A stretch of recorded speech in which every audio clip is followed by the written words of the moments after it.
Good afternoon everyone. ನಾನು doctor Sridevi Patil, consultant dermatologist, ಅಂದರೆ ಚರ್ಮ ರೋಗ ತಜ್ಞೆ.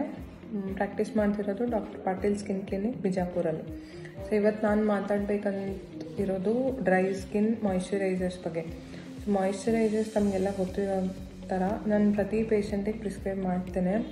ಸೊ ಮಾಯಿಶ್ಚರೈಸರ್ಸ್ ಬಂದುಬಿಟ್ಟು ವಿಂಟರ್ ಟೈಮಲ್ಲಿ ಬಹಳ ಇಂಪಾರ್ಟೆಂಟ್. ನಿಮ್ಮದು ಡೈಲಿ ನಾರ್ಮಲ್ ಸ್ಕಿನ್ ಕೇರ್ ರೂಟೀನಲ್ಲಿ ಅದು ಒಂದು ಸ್ಟೆಪ್ ಮಾಡ್ಕೋಬೇಕು. ಡೈಲಿ ಮಾಯಿಶ್ಚರೈಸರ್ ಬೆಳಿಗ್ಗೆ ಸ್ನಾನ ಆದಮೇಲೆ ನೈಟ್ ಮಲಗಬೇಕಾದ್ರೆ ಫಸ್ಟ್ ಥಿಂಗ್ ಅದನ್ನು ಅಪ್ಲೈ ಮಾಡಿಬಿಟ್ಟೆ ನೀವು ಬೇರೆ ಏನಾದರೂ ಸ್ಕಿನ್ ರಿಲೇಟೆಡ್ ಕಂಡೀಷನ್ಸ್ ಇದ್ದರೆ ಅದ್ರ ಕ್ರೀಮ್ಸ್ ಕಂಟಿನ್ಯೂ ಮಾಡಬೇಕು.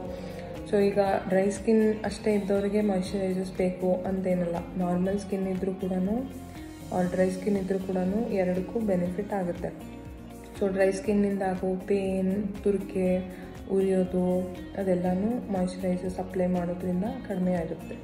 ಸೊ ಮಾಯಿಶ್ಚರೈಸರ್ಸ್ ಯಾವ ಥರ ಕೆಲಸ ಮಾಡುತ್ತೆ ಅಂದರೆ ನಿಮಗೆ ಆ್ಯಂಟಿ ಇನ್ಫ್ಲಮೇಟ್ರಿ ಆಗಿ ನಿಮಗೇನಾದರೂ ಗಾಯ ಇದ್ದರೂ ಅದನ್ನು ಹೀಲ್ ಮಾಡೋದ್ರಲ್ಲಿ, ತುರಿಕೆ ಇದ್ದರೆ ತುರಿಕೆ ಕಡಿಮೆ ಮಾಡೋದ್ರಲ್ಲಿ. ಯಾವ ಥರ ಅಂದರೆ ಈಗ ಮಾಯಿಶ್ಚರೈಸರ್ಸ್ ಹಚ್ಚಿದ ತಕ್ಷಣ ನಾವು ಸೀಲ್ ಥರ ಆಗಿಬಿಡುತ್ತೆ. ಸೊ ಒಳಗಡೆಯಿಂದ ನಿಮ್ಮ ಸ್ಕಿನ್ ಒಳಗಡೆಯಿಂದ ನೀರು ಲಾಸ್ ಆಗೋದು ಅದೆಲ್ಲನೂ ಪ್ರಿವೆಂಟ್ ಮಾಡುತ್ತೆ.